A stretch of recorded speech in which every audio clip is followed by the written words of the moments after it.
Dans le deuxième point, je veux te faire comprendre que les pensées déterminent le processus de ta vie. J'ai commencé déjà à l'introduire. Les pensées déterminent le processus de ta vie. Ce qui se passe dans ta vie comme processus, ce qui se passe aujourd'hui, ce qui se passera demain, tout l'agencement de ces choses qui se passent dépend de quoi? De tes pensées. Parce que tu as compris dans le premier point que tes pensées attirent l'esprit. L'esprit soit de Dieu ou l'esprit ou les esprits de Satan.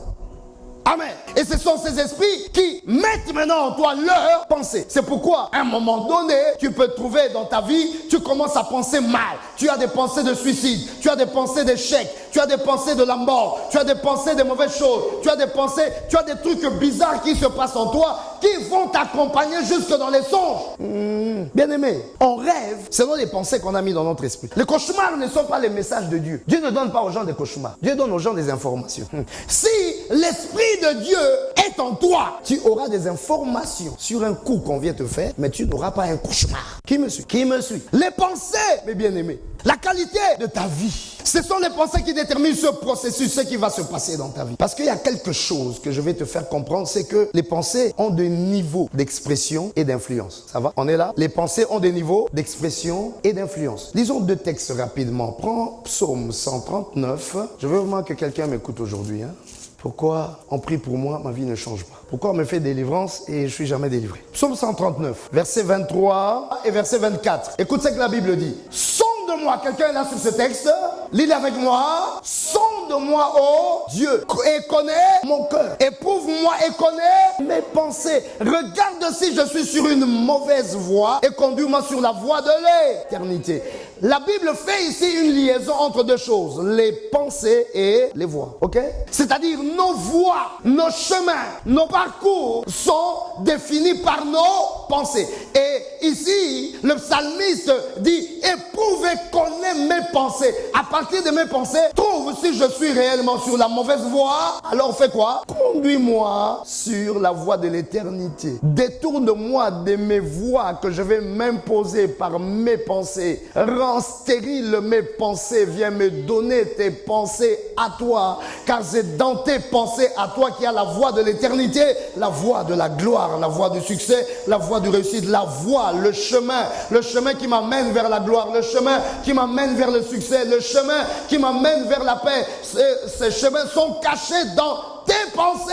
Je veux quoi? Tes pensées en moi. Ça va? Parce que les pensées de Dieu ont une hiérarchie supérieure. Ça influence le monde et ça attire vers moi ce que l'humain, la science, le naturel ne peuvent pas me donner. Alors lis avec moi Isaïe 55. Quelqu'un avec moi? Lis avec moi Isaïe 55. On va bientôt basculer. On va entrer dans le côté que tu aimes là, bientôt. Isaïe 55. À partir du verset 8. On est là? Isaïe 55, verset 8 au verset 11.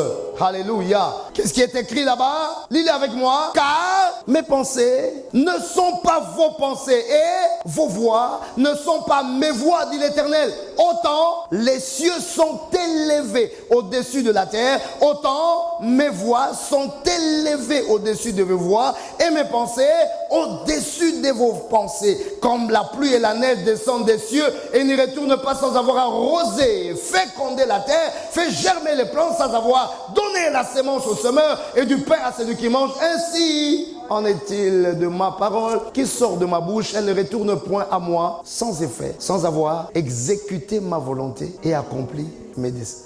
Aïe, aïe, aïe, aïe. Quelqu'un est là? Dieu nous explique ici quelque chose sur la hiérarchie des pensées. En tant qu'humain, j'ai ma pensée ou mes pensées. J'ai mon esprit qui est abreuvé par mes pensées. Ok? Dieu me dit que mes pensées sont inférieures. Ok? Il dit autant la terre est éloignée du ciel, autant les pensées de Dieu sont au-dessus de nos pensées. Les voies de Dieu sont au-dessus de nos voix. C'est-à-dire moi, en tant qu'humain, j'ai mon esprit d'homme qui est abreuvé par des pensées humaines et naturelles. Alléluia. Quelqu'un m'entend? Mais ces pensées-là nagent bas. Dieu me dit, lui, il a des pensées qui nagent haut. Si je veux des choses d'en haut, mes pensées ne peuvent pas aller me les prendre. Mais les choses d'en haut, ce sont les pensées de Dieu qui peuvent aller me les prendre. Alléluia. C'est-à-dire, mes pensées à moi peuvent être spirituelles. Ça, c'est un autre chapitre. Parce que l'humain a son côté spirituel. Parce qu'il a l'esprit, il est spirituel, mais il n'est pas surnaturel. Mais Dieu a le surnaturel, mais il n'est pas le seul. Satan aussi a le surnaturel. Parce qu'il y a deux ciels. Il y a le ciel de Dieu et il y a le ciel de Satan. Je pense de manière à attirer l'Esprit de Dieu en moi. L'Esprit de Dieu me donne des pensées surnaturelles, des pensées dynamiques, des pensées qui me donnent des choses d'en haut, des choses surnaturelles. Dis Amen. Je pense mal, j'attire l'esprit de Satan. Et l'esprit de Satan m'attire aussi des choses surnaturelles, démoniaques. On est là? On est là? Est-ce qu'on est là? En fait, je suis en train de te dire que tu peux être possédé sans que tu ne sois envoûté par ta tante. Je suis en train de te dire que tu peux être possédé sans avoir été envoûté par ta tante, mais par tes propres pensées. Parce que tes pensées ont ouvert la porte au logement d'un esprit qui n'est pas de Dieu. Et cet esprit commence à opérer en toi et t'attire tous les malheurs du monde que tu as malgré que tu pries. Car ta prière n'est plus vraie quand ta pensée n'est pas en Jésus. Il y a donc la hiérarchie des pensées. Tu n'as pas des pensées dynamiques. Tu ne peux pas avoir des pensées qui organisent des choses. Mais Dieu peut organiser les choses. Satan peut organiser des choses. Dieu en organise des bonnes. Satan en organise des mauvaises. Le processus de ta vie dépendra de ça. Repartons un peu à l'origine. Au jardin d'Éden, qu'est-ce qu'il y avait? Les pensées au jardin d'Éden étaient des pensées qui logeaient qui? Dieu. Alléluia. Quelqu'un m'entend aujourd'hui? L'homme était dans la relation avec Dieu et la présence de Dieu communiquait à l'homme quoi? Des pensées qui sont des pensées divines. C'est pourquoi Dieu pouvait proclamer la domination, il pouvait proclamer l'assujettissement, il pouvait proclamer le remplissement et la fécondité. Pourquoi? Parce que ce sont des pensées dynamiques de Dieu qui donnent à l'homme un pouvoir surnaturel au-dessus du naturel. On est là, on est là, on est là, on est là. Quand Satan est venu, quel a été son boulot? Changer la pensée. Il a réussi? Oui. Il a mis des pensées dans Adam. Il a mis des pensées dans Ève. Des pensées liées à ce qu'ils voient.